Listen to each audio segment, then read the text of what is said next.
What's going on, everybody? It's Anthony from #BeTheChange. Truth will set you free. Awake, not woke clothing. And of course, Blunt Force Discussion. We've got another digital episode of Blunt Force Discussion, or BFD. And this time we definitely have an official BFD.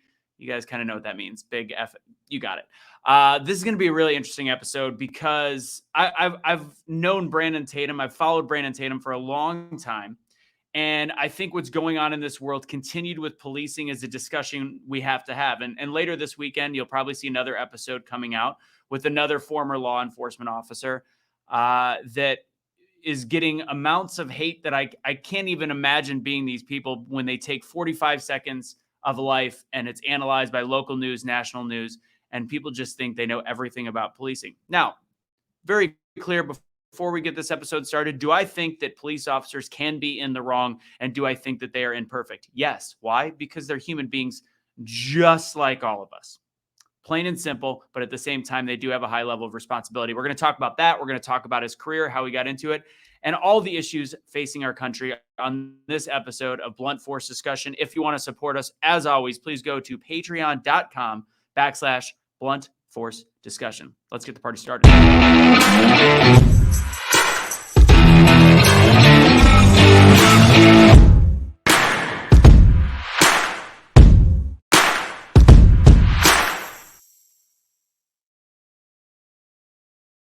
Ladies and gentlemen, on the screen, we got Mr. Officer Tatum. What is going on, Brandon? How you doing?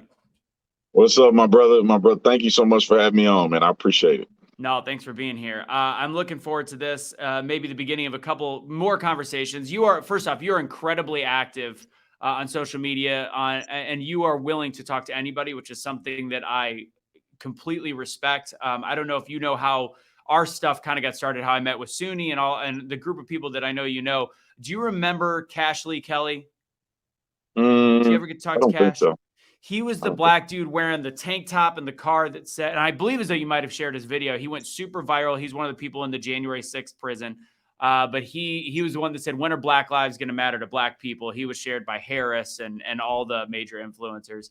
But he went viral for a while, created Streetlights Unity Project, Unity Movement, and that's kind of where we got to where we are today, cool. And the growth that we've had. But he was also a big fan of you. And once he gets out of the jiggity jail, I'm sure that you guys will have some good talks as well. Yeah, so. Awesome.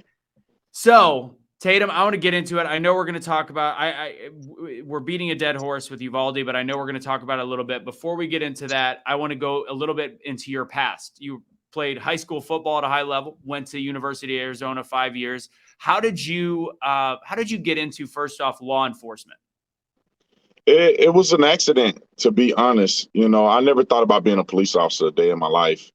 You know, I grew up in an environment in which we were brainwashed in believing that police officers weren't the good guys and that the white guys that were in uniform were the racist white people trying to hold us down.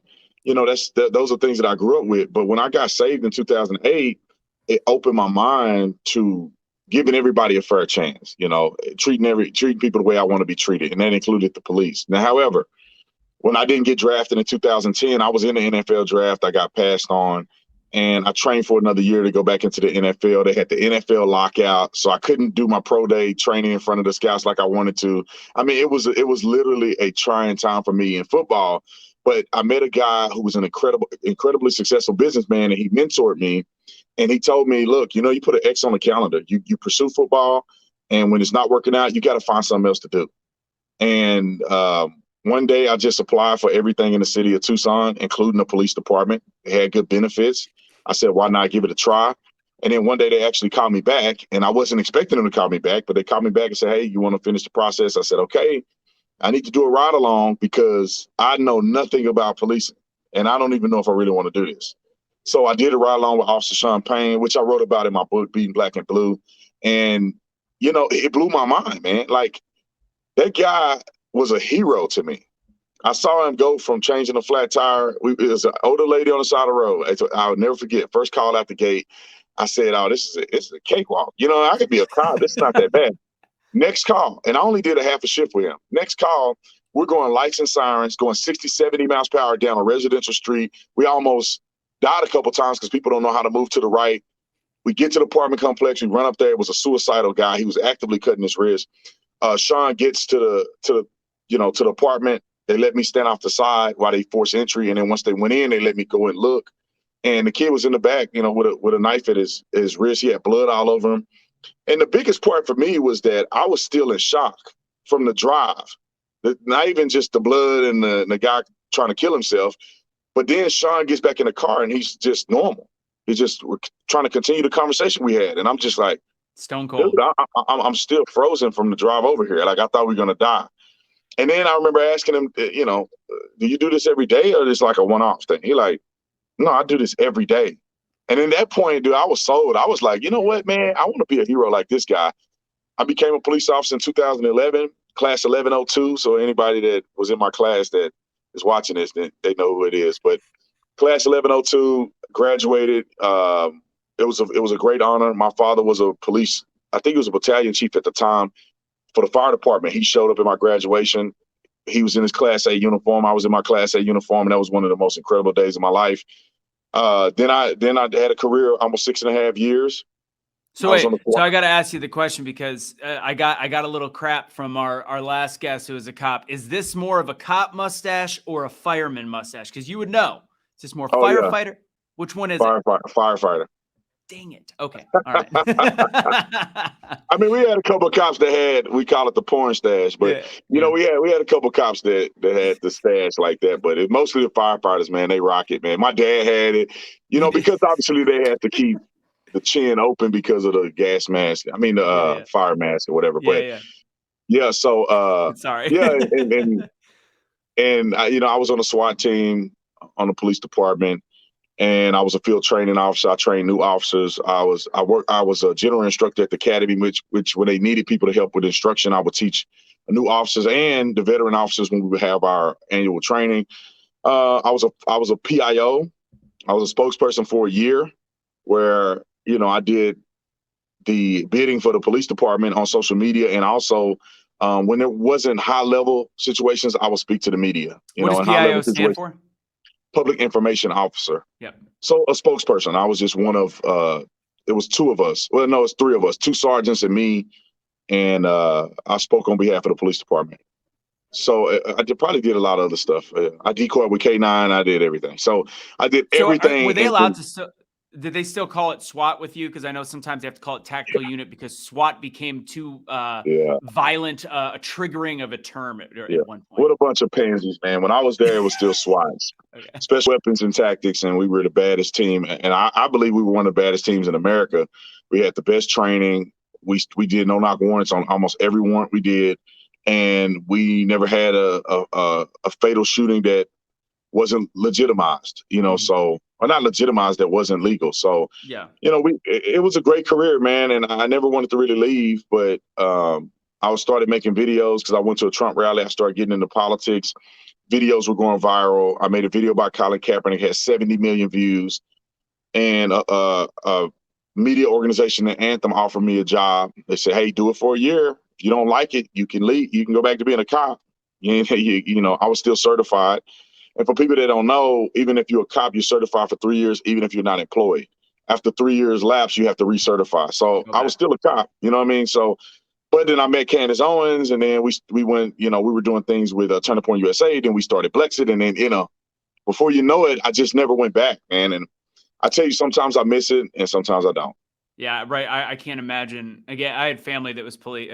Before I was born, my aunt was married to a police officer that died in the line of duty. Kind of. He got hit by a train, unfortunately, in the late 70s, early 80s, when he was leaving a school dance that he was moonlighting essentially with the police department for. And I was always raised with a high level of respect, just for the profession, because it's not even just showing up to the crazy things. You just never know. You're always putting yourself in a dangerous position, no matter if they say that the Alaskan crab fisherman's the most dangerous thing in the world or a pipeline worker. You can't not look at the fact that police are around people with weapons and guns all day and not think how dangerous of a profession it is. So I think that's we're just more trained and equipped to combat danger. That's the difference. If you're a fisherman or whatever, some catastrophic thing happened, it's almost impossible for you to defend yourself. But with us, if we weren't as well trained and brave, we would be dying way more than we are. So, and we have vests and stuff like that. So, It's a very dangerous job, man. You roll the dice every day you wake up. Every day you put the uniform on, you don't know if that's going to be your day.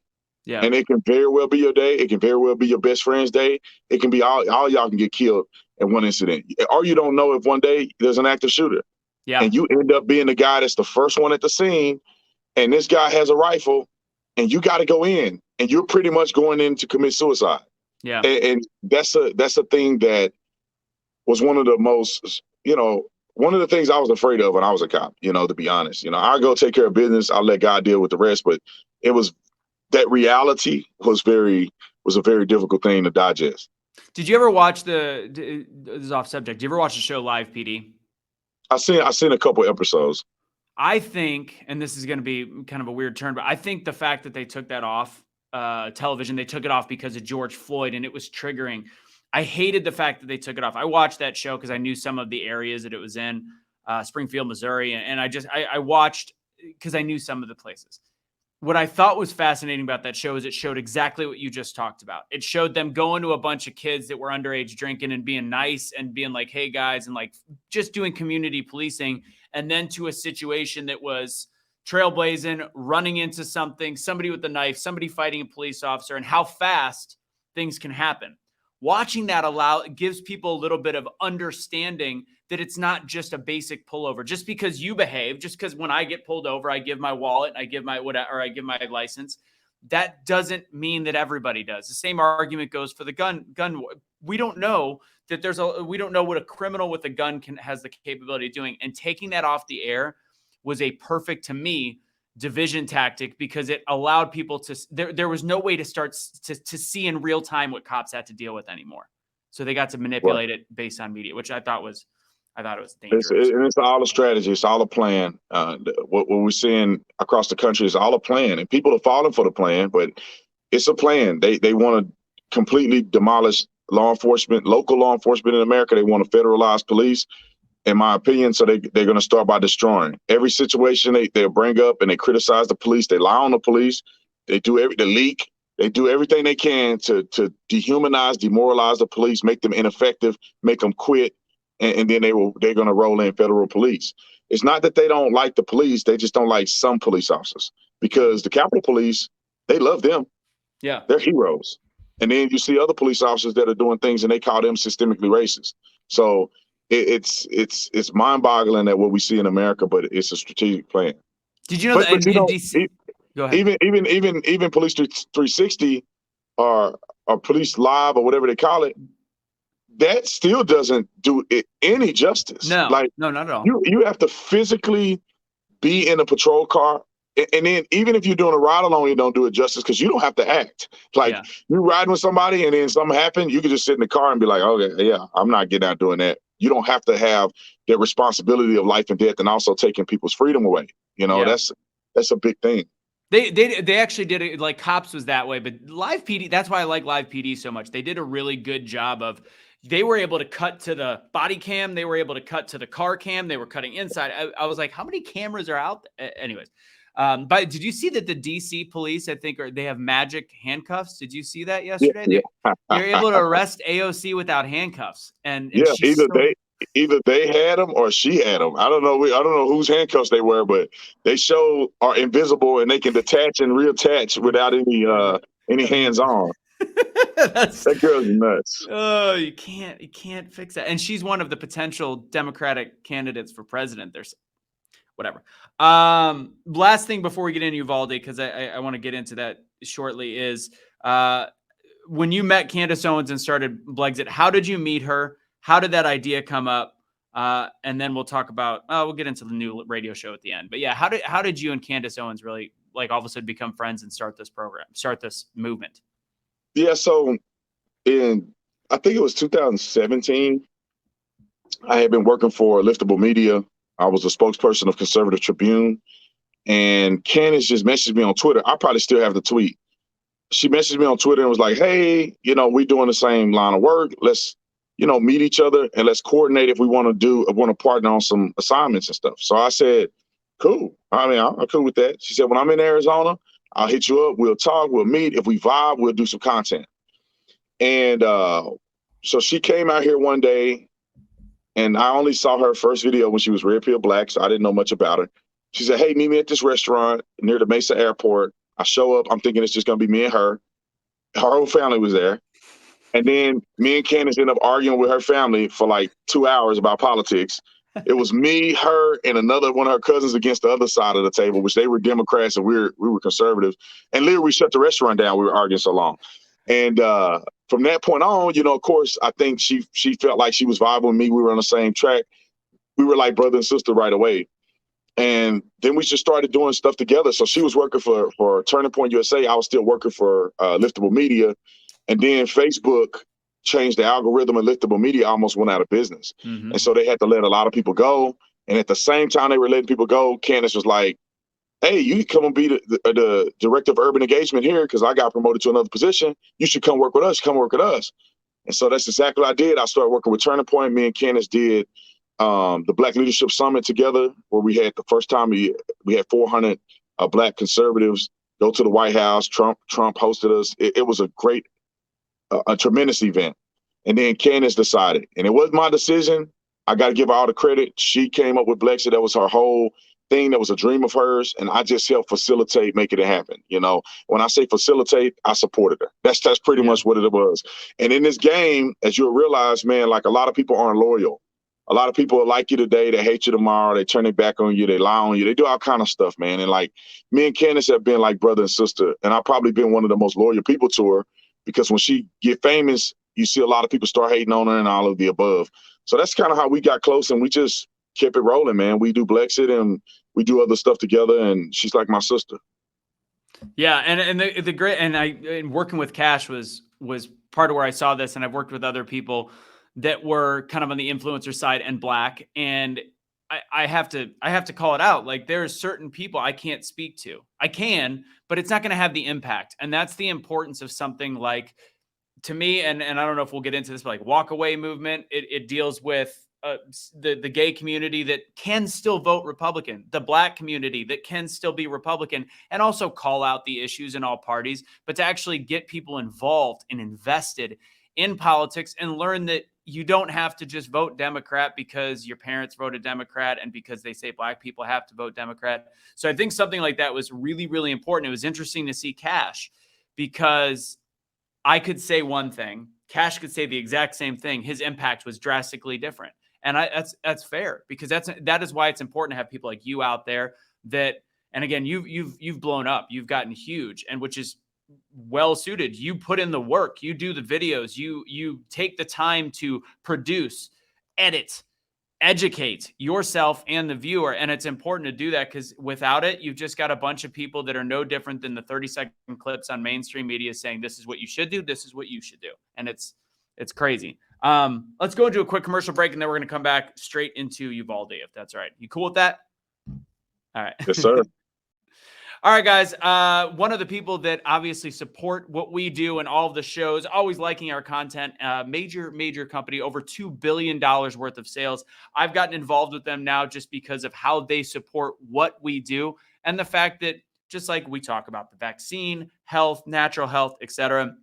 Monat is a product with all of their hair care, their shampoos, their skincare line. It's all done vegan, natural products. And I would love for you guys to just have a chance to check them out a little bit more. I've been using it with my hair.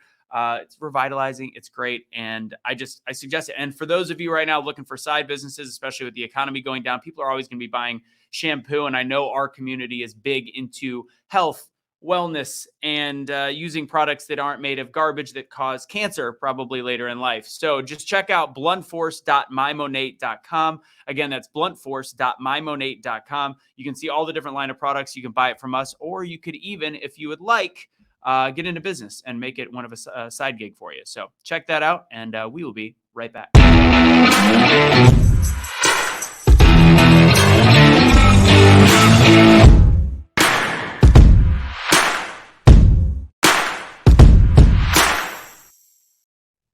We had a whole show, Officer Tatum, on Roe versus Wade that was obviously a very serious. We had pro-choice and pro-life. And we had a great conversation. But when I had to break into the whole, weird time for an ad break, one of the guys sent me the clip. Have you seen the clip on Family Guy of him doing the podcast? Like Lois is calling in from prison saying, I need to talk to you about the case. And he's like, well, it sounds like you need a new pair of underwear. And he's just going through a bunch of advertisements every time she said something. I was like, oh, that sounds like what it happens at a podcast.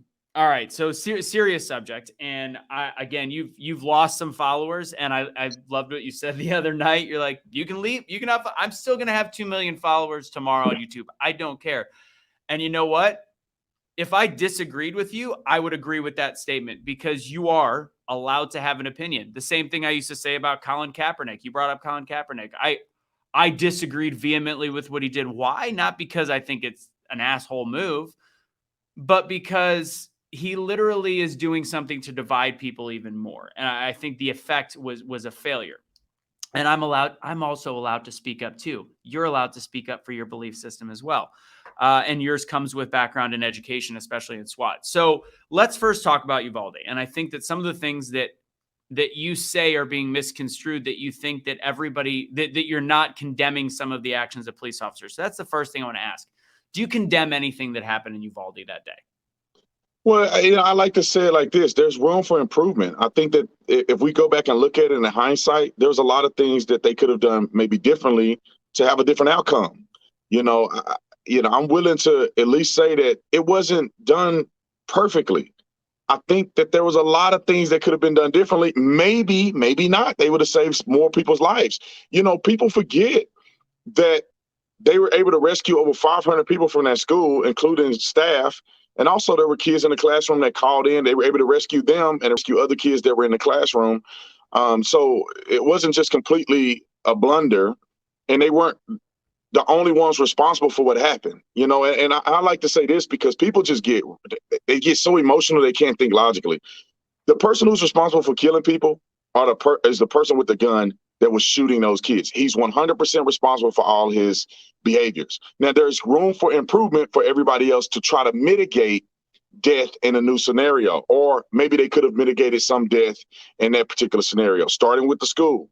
You lock the doors to the school so a shooter can't get in there and shoot 100 rounds into the bodies of young children before cops could ever get there.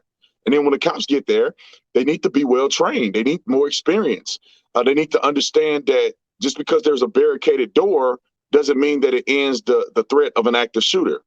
And that doesn't mean that you should not do your best to get in and try to rescue kids who may be bleeding out, teachers who may need help. And do they know how many kids are behind the door of their classroom? No, they don't. But you have to assume that there could be a classroom full of kids. There could be 50 kids, 60 kids. So there are things that in training and having access to training that these officers could have done better. And I think that Stevie Wonder can see that there is room for improvement in Uvalde, without a doubt. Yeah.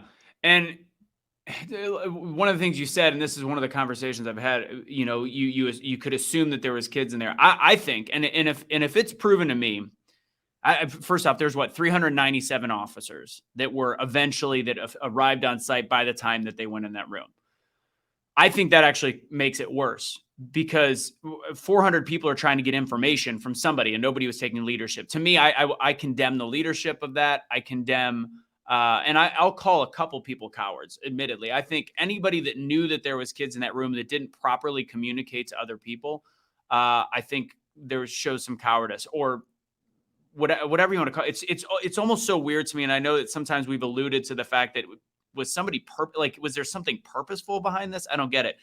The body cam to me is where I started changing. I was listening to you. I listened to some of the people that, that I work with who are very much on the, every one of these police officers have blood on their hands. And I'm like, I can't go that far because they didn't have information. And like you said, if you go blazing into a classroom with kids and not know the situation and you start shooting, can you imagine if a cop killed 2 of the kids?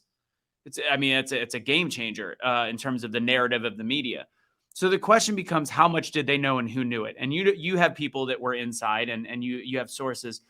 How many cops do you think knew that there was kids inside? And at what time did they get that information? Well, so I think the first initial officers knew that there were kids in the classroom because I would presume that they could hear them screaming, right? Especially the Uvalde ISD officers that showed up, they should be familiar with the school. They know that Robb Elementary has kids there. They knew that there was a graduation, but at the same time, a guy's not shooting target practice in the classroom. You know, he's probably shooting people. So I know that for a fact. I mean, I would argue that the first responding officers knew that there was kids in the classroom. They could have potentially heard them, or they had a reason to believe. And they attempted to go into the classroom initially, then they got shot, and then they retreated. Some of the officers that responded afterwards did not know that there were kids in the classroom. I think it ended up being relayed to them around 12 or 12:20 or something around there, that it seems like some guys were getting information that there were kids calling in saying that there was kids alive in the classroom and there was a lot of victims in the classroom. So it seems to be a muddled mess, because some of the guys that I talked to didn't know. Some of the guys I talked to showed up late, you know, so they were there when it was time to breach. So they had no idea what was going on until they got there to breach. BORTAC had no idea that there was going to be kids in there when they got in there, from what I understand. No way. I think a lot of guys didn't know that because this is a scenario that a lot of people, especially if you've never done tactical stuff, they may not understand this. When an active shooter is a very simple response, right? You go in and you eliminate the threat. When you're coming from Del Rio and you gotten a call that there was a shooting at the school, and this is now 40 minutes later that you show up and the guy is still alive, then your perception is like, this must not have been an active shooter, because the guy is still alive, he's still in the room. Okay, this must be something different that's going on than what we thought we were responding to. We may have been responding to 40 minutes ago. So a lot of guys were caught off guard at the fact that there was a shooting that occurred. There were kids that are potentially dead in the classroom, and everybody's just treating us like a barricaded subject. So not only you could see it in their behaviors on camera, some of the guys that I spoke to were alluding to the same thing. You know, I cannot confirm or deny that I spoke to a person that killed the shooter. So this person is not a coward. This person is in no way, form, or fashion afraid of an 18-year-old guy with an AR-15. It's just that the information was not disseminated properly. Now, if you look at it black and white, that is a failure, that the communication did not occur appropriately. However, there's reasons why it didn't occur appropriately, and there's ways that we can fix that in the future. When you have too many cooks in the kitchen, you have a big problem, because you got a lot of people saying, okay, there's people, there's no people, there's kids, there's no kids. We have no, it's like the telephone game. When you do an operation, you want to make sure you operate very thinly and effectively. There shouldn't have never been that many people in the hallway. There should have been a takedown team with 5 or 6 guys, maybe, and that's it. Those are the only people that should have been in the hallway. Those are the only people that should have been taking action. And there shouldn't be people on both sides of the hallway, none of that. It should have been very simple. And it should have been a team of guys that work together. Now you have guys that never talked to each other before, that are in the hallway now having to do something tactical together. And some of the BORTAC guys, obviously, they teamed up together. They're used to each other. They operate together. They train together. It was a smoother process with them and a few extra guys. But when you have dudes from multiple agencies showing up, I mean, and there was the question about a radio working. Like, you see that a radio did work, or was he on a cell phone? Do you have information of whether or not there was actually radio inside the school, or was that not working? Yeah, no radio. Reports. Yeah, no radios worked inside the school. The guy on body-worn camera, you can see him. He had to go outside the door to get on a radio.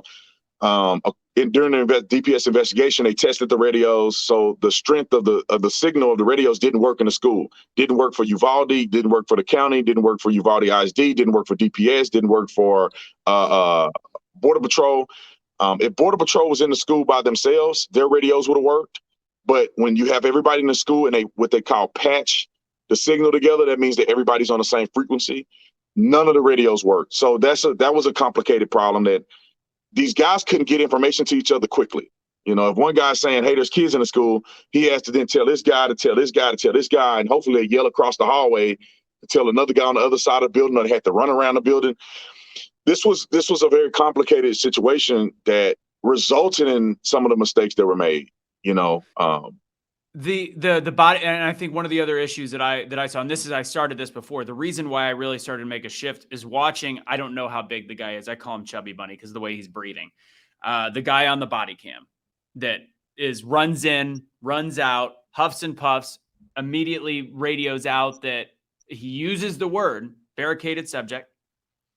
He says it's an office part of the building, which I don't know if he never went to elementary school. It's clearly classrooms. He said there's offices. He didn't know what side of the building he was on. And he said the word barricaded, which again is a game changer. If that's what people are using as their intelligence when they come into a situation. Yeah. And personally for me, like I know how responsible police officer has to be, and I know that sometimes human mistakes. That to me is one of the biggest, most egregious mistakes of that day, is giving a misnomer to what's really going on. And I hate to say this, I'm for punishment on some of these cops, whether it's legal, whether it's manslaughter and different levels or whatever it is. I am. I wouldn't necessarily go that far, because you got to think these people are humans, right? And you got to evaluate their exposure to stressful environments. Like, if these guys were Green Berets, if these guys were Navy SEALs, if these guys were tactical SWAT teams in Dallas, Texas, that's full-time SWAT, they get training every week. They're spending tens of thousands of dollars on training, force-on-force training, then, you got to balance it, right? I mean, clearly this guy went into school initially. He ran right up to the door. They were going to get in a shootout with this guy. He got shot at. He thought he was shot. He was bleeding, and he could have gotten flustered. And here's another thing. The buildings were labeled inappropriately. So I don't know if he got the information from looking at the building, and the building had a diagram that wasn't consistent with what the building looked like, and that's how he got the office portion of it. Or it was because he was stressed and he said office and he meant classroom. These things are human errors under stress that can happen. Now, but it does lead. So yeah, sometimes and human errors do happen. Sometimes they happen on the police department. This one potentially led to more death. I'm not going to say all 19, but it led to the death of human beings. And sometimes, just the same way as I said, like murder in the first degree, second degree, manslaughter, different levels. Sometimes I don't know, manslaughter in the second degree means you didn't, whatever the laws are in certain place. There is still some responsibility put on unfortunately acting poorly, doing your job. Well, not really, because you got to look at the totality of circumstance. You have failures on multiple fronts, right? So if the guy says he's shooting at Robb Elementary, I'm shot, we have him contained in a room, that does not mean barricaded. That does not mean a barricaded subject. So people can blame the dispatcher, because the dispatcher, if she dispatches that it's a barricaded subject, then our dispatchers would have dispatched a barricaded subject based on the information that they were told. They know it's at a school. They know there's a lot of shooting going on. They know, our dispatchers know that the school is during the graduation. We know the climate of active shooter in America. Our dispatcher would have said this is an active shooter situation at Robb Elementary. They have them contained in a hallway. So you could blame him in a stressful situation. You could blame the dispatcher. So I don't really think anybody's to blame on that, because multiple mess ups. Because it could have been a mess up, right? It could have been a mess up. You got to think, he's out there, he's yelling these things, but there's a bunch of people there. There's a bunch of people that saw the shooting. There's a bunch of people that got shot at. Like, if he said this and guys show up, they should communicate. He should communicate. They should communicate. There should be an awareness that, hey, we got to make sure that there's no kids in the classroom. There's no presumption that there's no kids in the classroom. But that's a big mistake to not double check that. And like you said earlier, there's different sides to whether or not the cops ever heard any screaming. I don't think, I haven't seen anything. They said they scrubbed the audio, but that was before the cops got there. So I firmly, if I have evidence that a set amount of police officers heard children screaming and did not go in, I will condemn them. I will say I believe they're cowards, and that's a different story. Well, there's a difference. There's a difference here, and this is what I try to explain to people. I never throw that coward word out, right? You have to look at the situation in its totality. You say, if they heard kids screaming and they didn't go in, the question is, why didn't they go in? If they believe they could go in and they didn't go in, then that's a story. That's a situation. If they didn't believe they can get in, but they wanted to go in because they believe the door was secured, they couldn't get through it without breaching tools, and they perceived it to be now a barricaded subject that they couldn't break through the door. Then that's another scenario that is poor training, in a scenario in which they made a mistake, but it's not a scenario that they're cowards. That's the difference that people are not willing to evaluate. Because if you know that the door is open, right, and you say, I ain't going in there, then that's a problem. That's the dereliction of duty. That means that you are deciding not to save life and preserve life. And I think that people should be prosecuted for that. As you make the intentional decision, like in the guy in Parkland. I get why he did it, because none of the people that are talking about this right now will be taking care of his family, right? He would be dead, and people forget about him in the next shooting. So I can see why he may have been cowardice in that situation, right? But that doesn't make it right. And these guys are the same the evaluation process. The guys ran to the door. They were running to the shooting with the expectation that this guy's going to come out this classroom and we're going to get in a shooting with this guy. That to me shows that they're not cowards. After they retreated and they did not re-engage, you have to ask the question, why didn't they re-engage? And after all of the totality of circumstances, it appears that they believed, in hindsight, they incorrectly believed, or throughout training, they did not do the right thing. They believed that the door was secured. Now you consider if the door was secured. How do you deal with a situation where a door is secured and you don't have a key, you don't have breaching tools? Do you just run in front of the door and get shot to death? You're not getting through that door. That is a steel door that's built for nobody to get into it. I was explaining that, like, I think people think that a school door is like your door in your front door of your house. Like you have to have a special battering ram to get through that, correct? Well, you won't ram that door. So the door opens outward. You can't ram that door. You will never get through that door if you rammed it. I don't care who you are. You won't get through that door. There's no way. It's impossible. That door is built, reinforced, fireproof door. That's steel. It's built so people can't get in, and it's built to protect the kids in case of a fire. These things. So if you go to a door like that, you're going to need explosive breaching, or you're going to need potentially a Halligan to work, or you're going to need you could do a shotgun, a breaching round. You could shoot the door jam. So there's different things you can do, but you're going to have to breach the door. You're not going to just wiggle the handle and it's going to come open. And also, I think people need to understand that people need to understand that the bullets were going through the walls. And so that's another dilemma that is up for consideration. Like, the guy shot other people through the walls. He shot a teacher and another kid when he was shooting the officers through the walls. So as a police officer, you have to then consider those things. And I want to know that those cops think about it. Arredondo mentioned it a little bit, but Arredondo is not anywhere near a tactical responder. But, you got to play the scenario.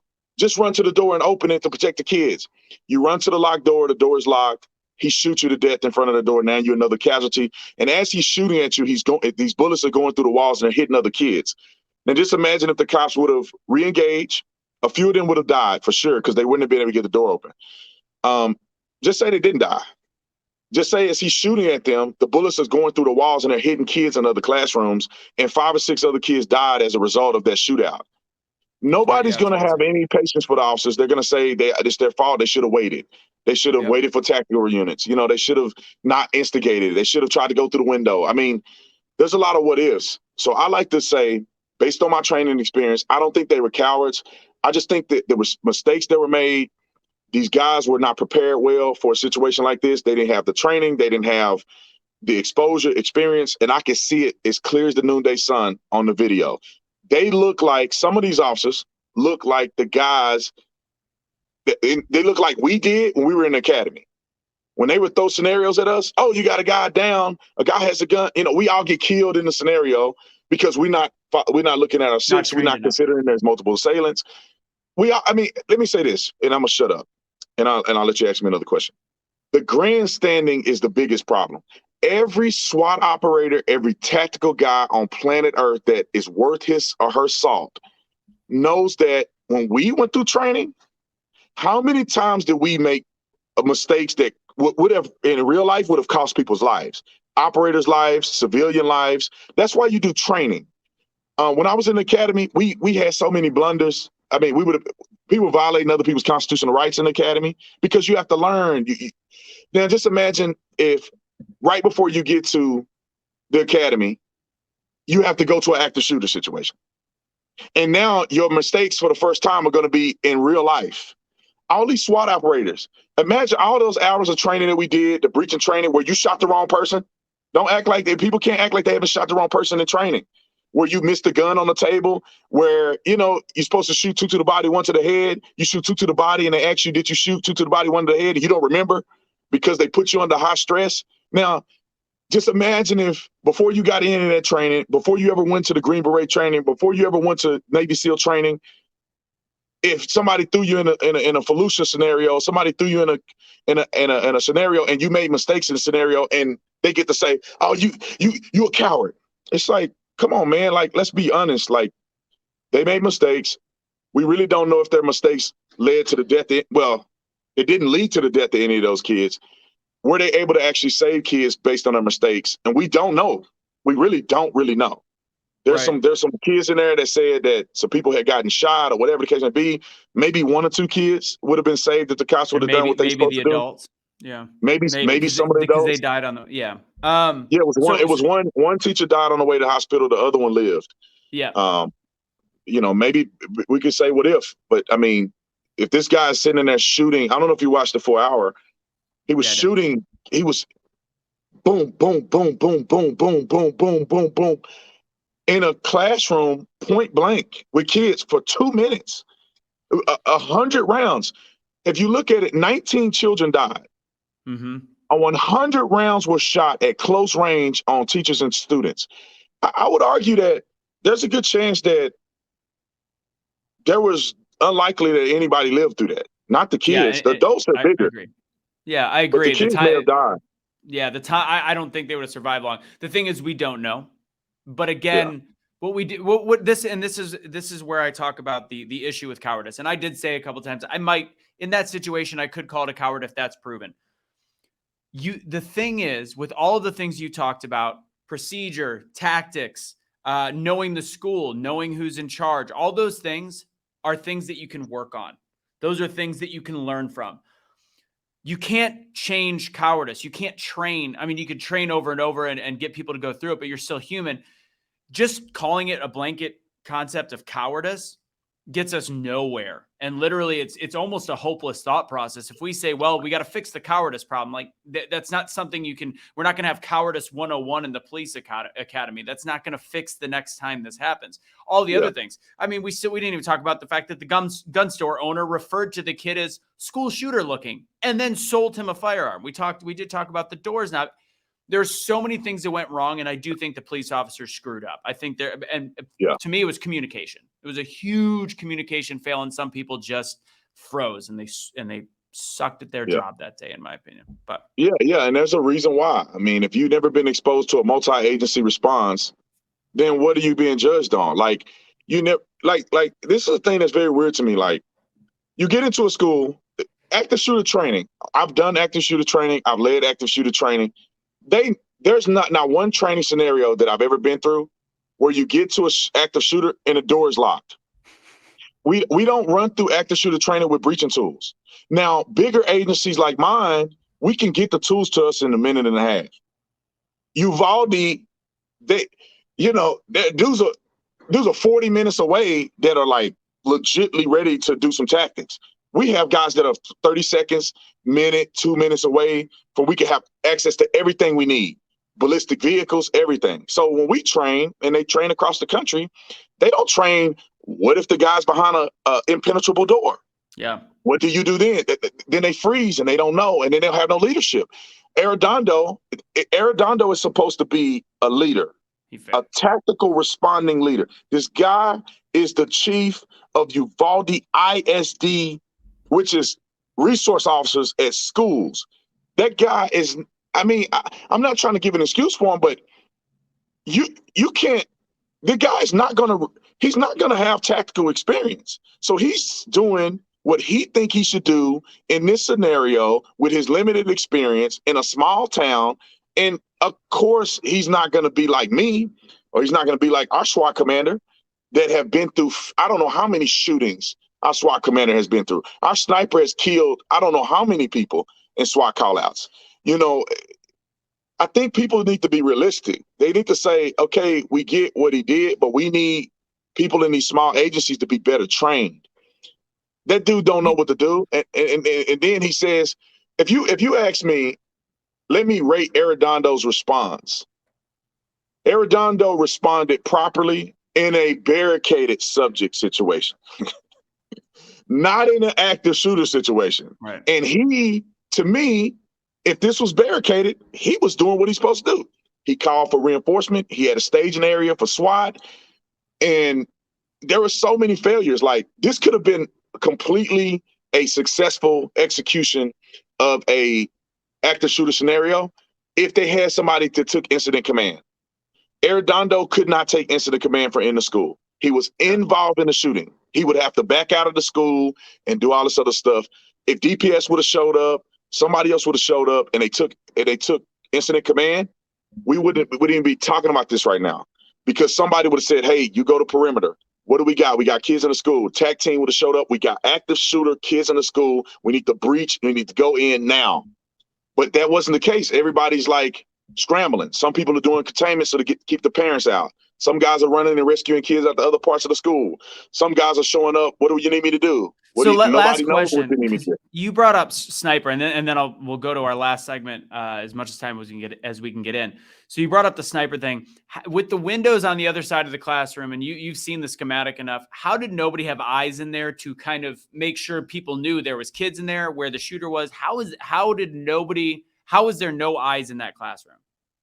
I'm not really familiar with this part, but from what I was told, there was curtains that covered the windows in these classrooms. They had the curtains down.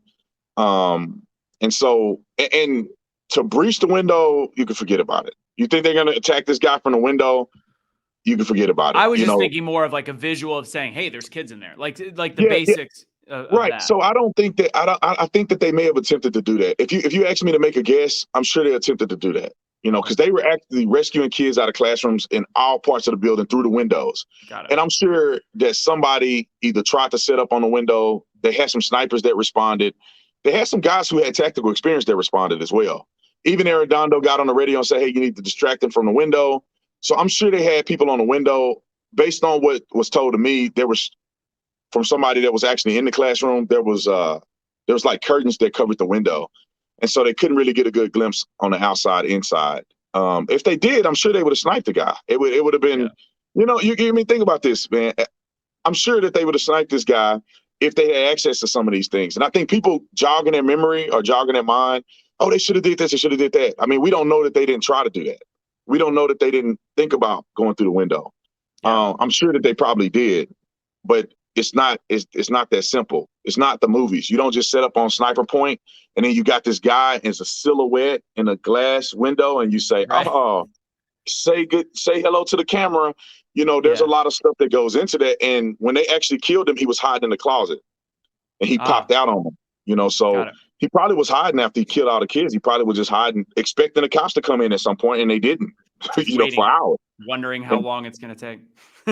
Yeah. I mean, that was probably agonizing for him as well, wondering when his last breath was going to be. I'm glad he had to think about his life until he died. So for minutes. Yeah. All right.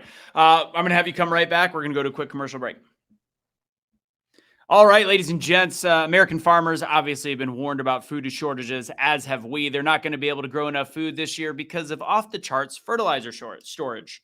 Thanks a lot, Brandon. They have issues across the board in all of production, but you know what? That means that you're going to need emergency food if you don't have some. Get the recommended minimum of 3 months worth per person in your family. You can save $150 off of a 3-month emergency food kit from My Patriot Supply. Get it from us. Prepare with BTC.com. Get your $150 savings off 3-month emergency food kit. Again, that's prepare with BTC.com. Check it out. Make sure you check out this month's special, and we will be right back.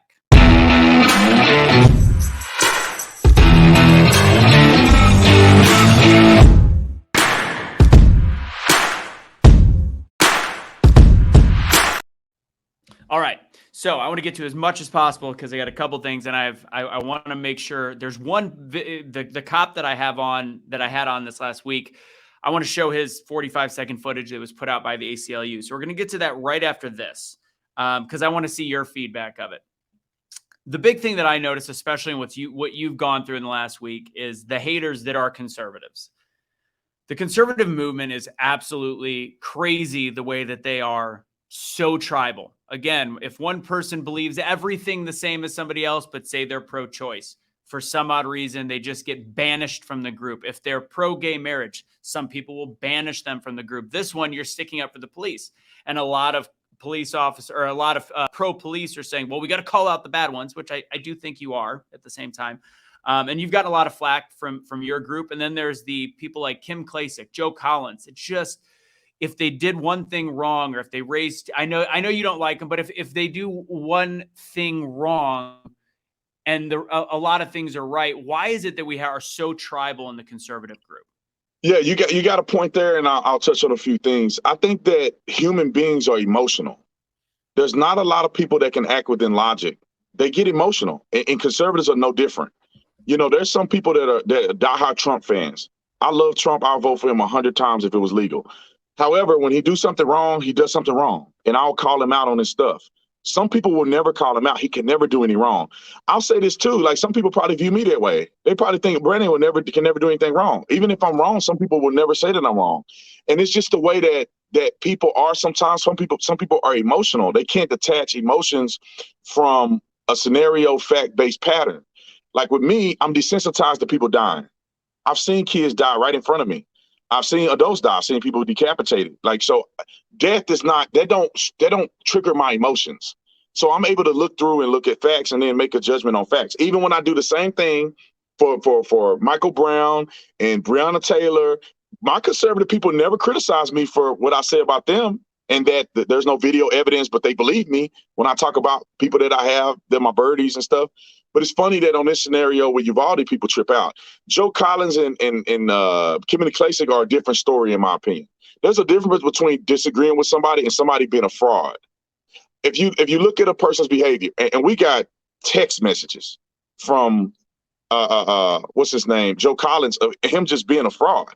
Like, he literally was attacking Candace Owens and me, and then when I confronted him about it, he texted my wife. We got the text, and he says, "Nah, man, I'm just doing this because I need votes." Him attacking Candace was just because he need votes.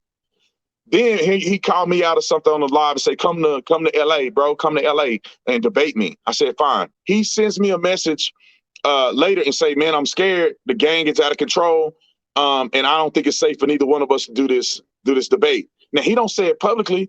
All I do is talk about how the Black community has issues with violence, and I don't want him to go to the hood.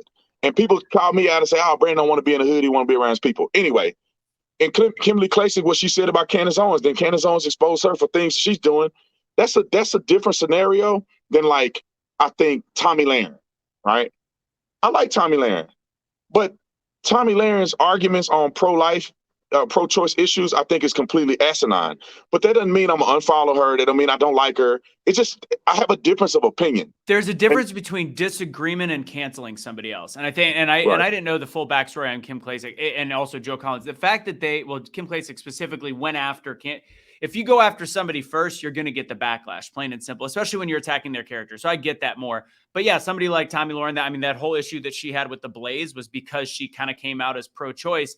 And you could disagree with her. You could think it's BS. And that's fine. But that doesn't mean because one issue we have to cancel ourselves. And I think the left disagrees without canceling. They'll cancel anything on the right.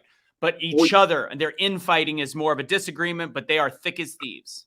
Right. And people, that's why conservatives need to really, because it's funny, man. I make videos and I look at the comments sometimes, and people love you. They love me when I'm saying what they want to hear me say. I use the same logic to every conclusion that I come to. I use my same logic. I'm the same person. And people just, I don't like you no more. I don't support you. Now, when I say it's inconsequential, because people like to turn on you, it's like, it's inconsequential that you unfollow me, because I lost followers for 1 or 2 days. I lost a total of 800 followers on YouTube. And now I'm up 2,000 followers from before I made the Uvalde conversation. So I netted positive 2,000 subscribers since then. And I lost like 800 people. I got 2 million people on my list. So it's like, stop knee-jerk reacting. You agree with everything I say. You believe I'm trustworthy. You just disagree. You know, you may think the guys are cowards. I don't think they're cowards. I'm not counseling somebody or whatever unless they're saying something that's completely inappropriate. So I think it's just the way fraud it is a is. different story. I think being disingenuous is a different story. Disagreement and being disingenuous are two very different things. So I appreciate that. Yeah. Yeah. Yeah. And like, we need to stop doing that, but it's okay if people do it. Everybody's going to do it. You know, it's like, you know, you get on here and you say something controversial, you're going to have people that buy your hats and your merch, and they're going to turn on you and send you an email and say, I used to love you. You've changed. You know, like people say with Uvalde, it's like, I mean, I got dudes that literally, I cannot confirm or deny if they killed the guy. Cannot confirm or deny that they were in the hallway at the time of the shooting and they told me exactly what happened, which matches the investigation. And then I cannot confirm or deny, I see them on the camera doing what they told me they did. You know, and some of these dudes are pretty legit. Like, these dudes are legit. Like, they you know, I was told today, and this is why people are stupid. And I try to call them out on it, but who cares? But, you know, remember the guy who was putting his phone up, right? Yeah. Yeah. Yeah. Looking at the phone. They Yeah. blasted him, remember? Oh, you're a coward, these cowards. He was actually checking his wife's text messages, right? Right. That guy was out of there. I could see it in his eyes. He was frozen. He was paralyzed with fear. He was paralyzed by the death of his wife. He could not function. He had to get out the operation. That's just bottom line. I could see it in his eyes. He didn't go to the door. He's walking around in circles. That's my wife's classroom. He's inoperable. Take him out of the operation. He's frozen. I'm not mad at him because I don't know what I would do if my wife was dead. He's frozen. And then you go to the guy with the hand sanitizer. Now, I made fun of him at first. Then you think about it, and it's like, who cares? It's a moment. But let me just tell you this. It was told to me because a guy that know this person know me and told me today that this guy is a pretty legit dude. He's one of the only. He got in an active shooter situation where he chased the guy by himself and got into an active shooting where the guy was shooting at him. He almost got killed. He shot back. He had to do a tactical reload. This guy ain't a punk. And what he was doing that day, he volunteered with Borstar, which is their medical unit. So he didn't have any gloves. So he walks over to clean his hands because he's going to voluntarily go and triage people. And once the shooting happened, he goes in, he rescues kids out of that classroom who are decapitated. Right. And so people love to make these gestures about what they think they know, but they have no idea. That guy is probably more equipped and less afraid than most people that are criticizing him. I've never been in an active shooter situation. Yeah, that makes sense. There's one thing I forgot to ask you. Okay, go ahead. So about Uvalde, the guy that was interviewed by Fox News, CNN, the hero that was, I think, part of the border team typically, but he came in on shorts. He was at a barber shop. I haven't heard anything about him since he was the one that supposedly shot the was that completely made up, or was he there, or what happened? No, it was made up. So it's two scenarios that people were conflating that were made up. There was a board tag guy who took a round to the top of his head. Now I know how he took the round because I know people. He took a round on top of the head. They had the video of him walking off with the hat with the hole in it. There was a board tech guy. They claimed went into school and shot the guy by himself, right? People were conflating him with the guy that was at the barbershop with the shotgun that went into school and said, they conflated those two situations. Neither one of those situations were true. The board tech guy was on a breaching team and he took a round to the head, and, you know, I can't give away my guys, but he took a round right on top of his head. Yeah. Thank God it didn't kill him. The other guy was at a barbershop. His barber told him that he hears shooting going on. Him and his barber respond to the scene. He's not on board tech. He's just a Border Patrol agent. So he gets to the scene. He said there was guys in the hallway. So he started rescuing kids out the classroom. That's it. That's the length of his involvement. How did they interview him on major news and say this is, and they were talking about the guy that was at the barbershop. I saw him interviewed saying that and how did he not respond back with, no, I wasn't the one that killed him? He did. He responded back. Every interview I've seen him do, two. His two major interviews, I think one was with NBC or whatever. He said that, because they asked him, like, what did you do? And he told a scenario and they said, did you go into the school at all? He said, I went up there and they had enough guys there. And, you know, I went to assist helping rescue kids. And so they asked him, was he the guy that did the shooting? He said, no, it wasn't me. That wasn't me. And then they asked him at the end of the interview, how do you assess the behavior of the officers? And he said, I believe they did everything they could to save those kids. That's what he said. And that's why you don't hear from him anymore, because, he kind of disrupts the narrative. Yeah. And watching even the Fox and the CNN narrative, watching them do the whole, they sensationalize it. They're like, there's police in there that heard the children screaming and they just chose not to act. And I'm like, that's not what happened. Even the guys that I talked to said when they showed up, it was complete quiet. It was no talking, no nothing. They didn't hear no screaming, no nothing. They thought the guy was either killed himself or he was barricaded. And so they went in to breach the door to try to see, did he kill himself? Or okay, now he's still shooting. Let's go in and see what happened. And they end up going in, the guy pops out and they get into a shooting. This wasn't a guy just sitting on his hands and knees giving up. Like, he was firing rounds. Dudes were taking rounds. The board tech guy took a round on top of the head. Rounds were hitting the shield. Like, dudes were feeling concussions of the bullets flying past them. Like, this was a legit shootout. Point blank, face-to-face shootout with an AR-15. Like, these dudes aren't cowards. It's just that some of them got bad information, unfortunately. Yeah. All right. I know I don't have you for much longer. So two quick questions, and I'm going to give you the 45-second video to look at real fast. Who are you picking out of the Republican side for the primary this coming year? I know you're obviously a big supporter of Trump. Do you think he should still be president, or who do you want to run on the Republican ticket? I want DeSantis to run on the Republican ticket. I want DeSantis to be the president, because I think he can get both people involved. That's just I'm just giving an honest assessment. Trump, I think he would do great. And I think he was a great president. If he wins the primary, I'm voting for him again. I don't think DeSantis is going to be in the primary anyway. But just if I had a magic wand, I'd say that DeSantis would have a better chance of getting elected, given the fact that he's not so polarizing to people yet, right? Yeah. Even if they do come after him like they did Trump, he's not going to lash out at them like Trump did, and it's not going to create the rift. People like Elon Musk, people like Joe Rogan, with major platforms, the richest man in the world and also the dude with the biggest podcast in the world, are both alluding to the fact they would vote for DeSantis, but they wouldn't vote for Trump. Right. And so I think that's a big issue that we have to consider. Trump was impeached twice, even though it wasn't his fault, but it's still a stain that the media did the job. They did their job on him. Man, let me tell you what, Trump derangement syndrome is a real thing. Like, I don't care what nobody say. Like, there's some people that never vote for Trump. Jesus Christ could come down and anoint Trump and say he is the one. People will quit Christianity before they vote for Trump. A lot of Democrats be atheists at that point, no matter what. Guys at the lounge, that's the cigar lounge. Most of them are Republican guys. None of them voted for Trump. Like, well, it's just me and another black guy did, but none of the older guys, they didn't vote for Trump. They hate Trump, and they said they hate Biden, and they wish they'd have never voted for him. They'd never vote for him again, but they still won't vote for Trump.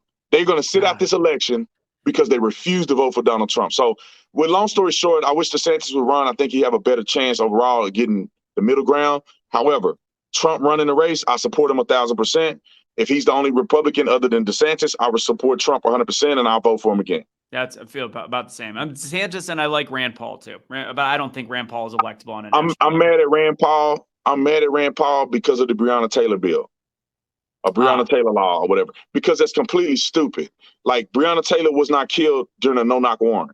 Correct. She was killed during a knock warrant. If they no-knocked, she would be alive today. But they knocked, which gives people a chance to get guns and shoot at the cop. If they did a no-knock, she would still be alive. And they pushed this agenda, and Rand Paul was a part of it. And I'm like, dude, you're no different than the George Floyd bill. You already give a bill dedicated to a crackhead. Yep. You got to cut it out. I feel that. Yeah, I try to look for, and I don't like that he's pro remdesivir, but he's anti-vax. There's a lot I like, and everybody's got their flaws. All right, let's just, because I think this will go into the last question, the biggest problem facing American policing. So I'm going to show this video. This is Jordan Nelson. I don't know if you might have. He's Kansas City. He was on the tactical unit out there. He quit in 2016, I believe. He was on the force for about 7 years. This is the video that got a lot of headway. To give the backstory, which I got to hear from him, that obviously the ACLU and local news isn't going to say, is that car that's in front of him right there was the the vehicle owned or in front of a house of a 92-year-old woman that this guy had just tried breaking into, kicked the door, said he was God. Police were responding. And the last thing is, in this time, and I think you'll probably know this too, when there's a lot of certain drug use, like PCP was big this week, which means I guess there's batches around the city, which it's kind of a constant thing. So this is going into it, and I'm going to just play the 45-second video and give me your thoughts on his use of force. All right.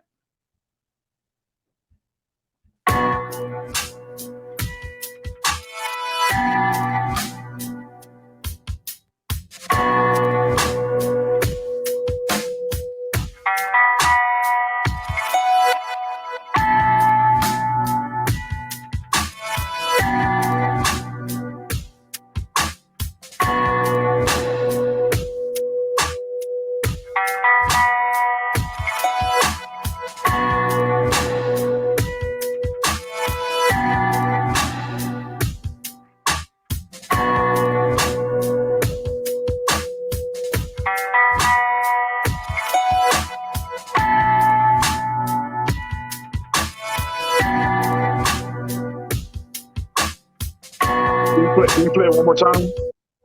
Play what part? Just play that beginning one more time where he goes up and takes the guy down. Got it.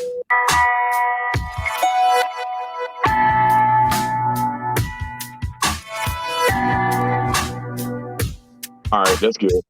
Yep. It looked a little aggressive, but I don't see anything wrong with what he did. Me neither. Look, man, this is not Disneyland. You know what I'm saying?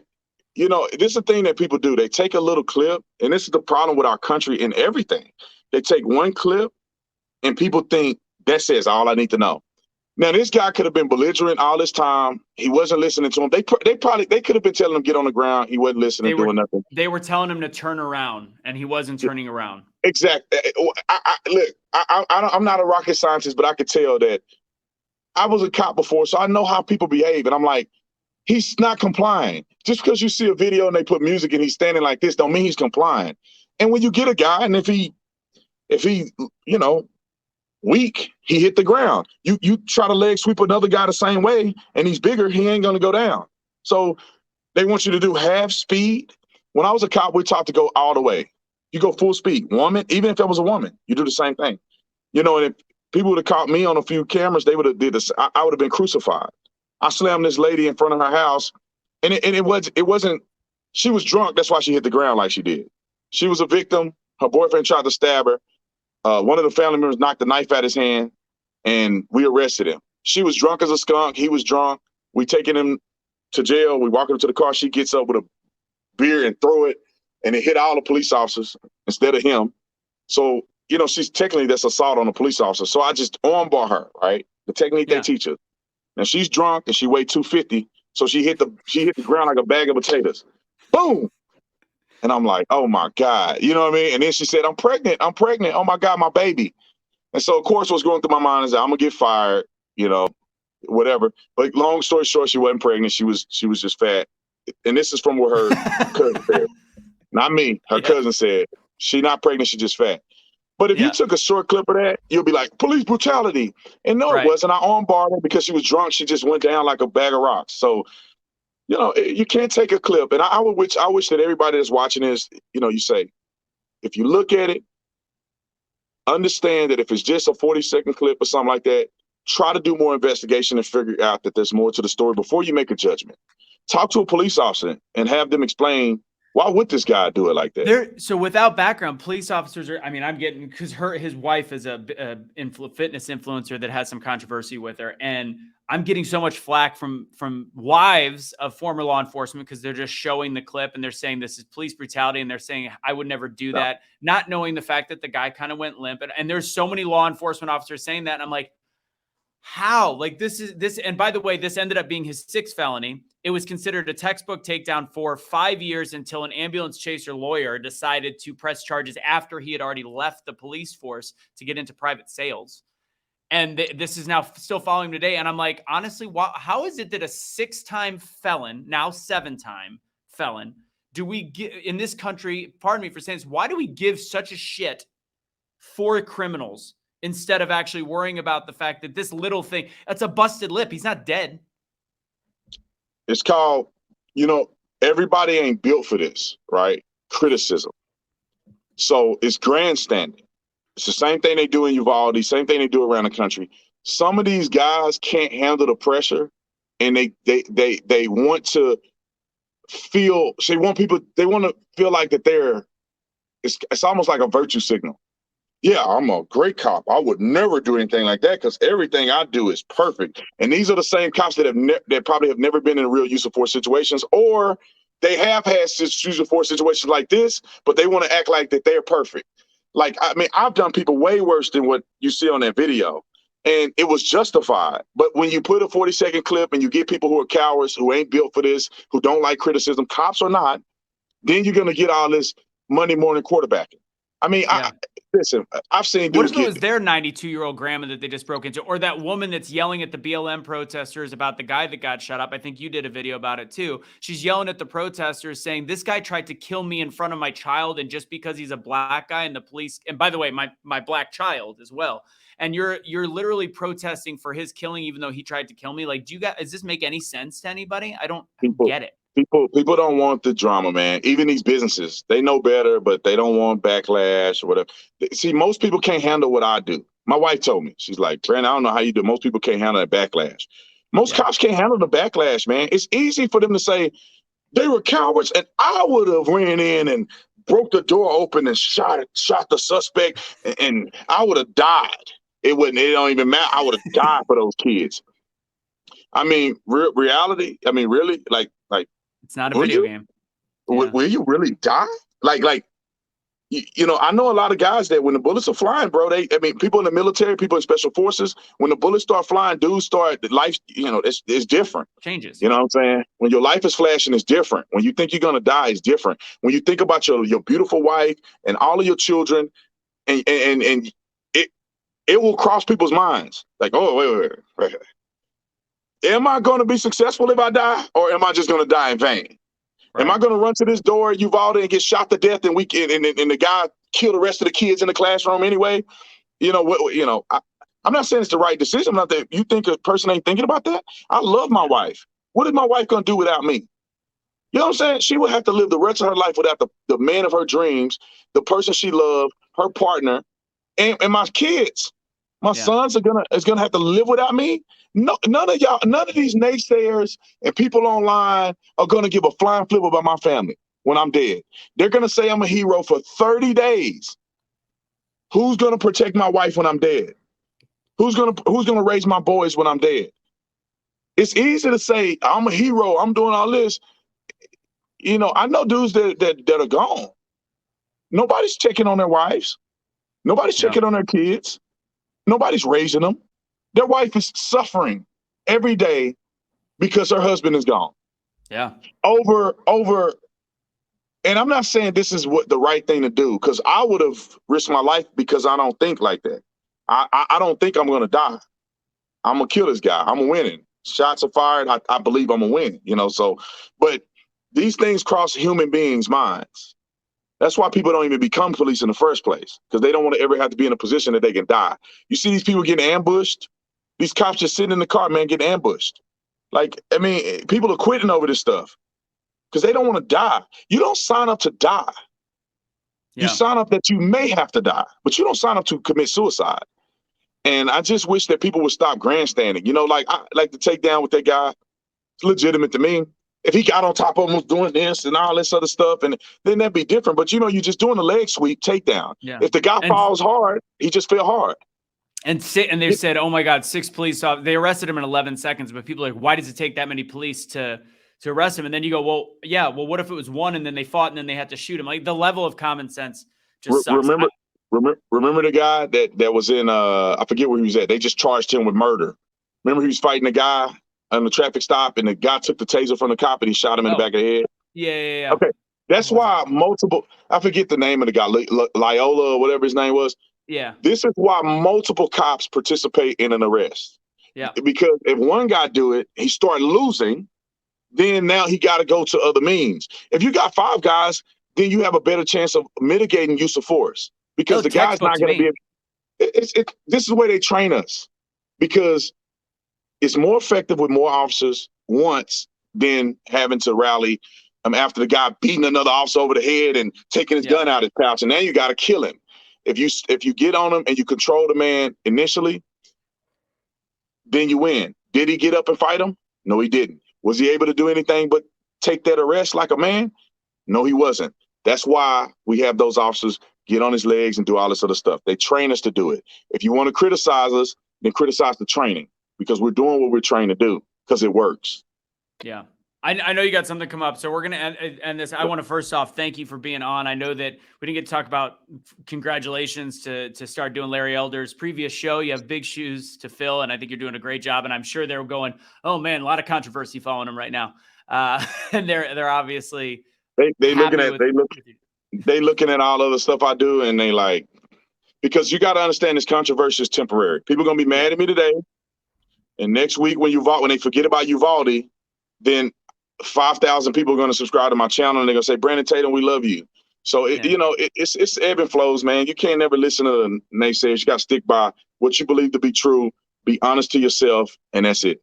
And congratulations for that. And even, Chad Prather, I was on his show and I was listening to him the other day. And he was talking about how he disagreed with you about Uvalde in a lot of ways. But he goes, I respect him, respect his wife. And that's the great thing. You could disagree on subjects. And I think that's what's so powerful. He disagreed. Same time he goes, everything else, I appreciate what he does. And I think that's a big thing to hear from this point. Well, let me just say this real quick. If you ask them, what do they disagree with? And I don't know what they thinking. I've criticized the cops. I said there's things they should have done better. I made videos about this. They disagree because what? They were cowards? I mean, is that what you're trying to say? Then I think they hear other people talking. So they hear that Brandon doesn't think the police. I don't think Chad's busy. I don't think he hears the way that I don't think he's gone through a full hour show where you broke it all down. You don't have time for that. So he probably hears somebody said something. They send you a 45-second clip of what you said. And it's that same, I think it's that same process where we have too much information, not enough time to really digest it all. So true. Guys, Officer Tatum, if we ever have free time again, love to have you in studio. Would love to do this again if something else comes up. I hope you enjoyed the conversation. If you can tell, the shirt that I'm wearing, which was themed directly for this, in America, we can agree to disagree sometimes. And that's the beauty of America. You've got the Police Lives Matters. That's not our shirt, but we've got an Unvaccinated Lives Matter that looks just like that. I know you've got one of SUNY's. I'll send you one of those. I think I have your address because we sent you the Make America Think Again shirt before. So I'll go ahead and shoot you I'll shoot you a Unvaccinated Lives Matter shirt too, to go with the whole theme. Aside from that, guys, please continue to follow what we've got going on. AwakeNotWokeStore.com is where you could buy any of our gear. Awake for 15% off. Brandon, thank you so much for being on the show. Everybody knows where to find you, but if people want, where can they find you? The Officer Tatum. Just put the Officer Tatum into Google. You'll find me on YouTube, Instagram, Twitter, my website, all the Officer Tatum. So you look that up, you'll find whatever you want to find from me. Thank you so much for being on, man. Take it easy and keep doing what you're doing, and I will catch you hopefully soon. Mo, thank you for setting us up. Corinne, I know that you guys are friends. Thank you for allowing this to happen. Sky on your team as well. Thank you very much. Brandon, you got a lot going on today. You got a lot going on all over the place. Take it easy, my man. Thank you so much. Thank you, bro. Thanks for having me. Thank you.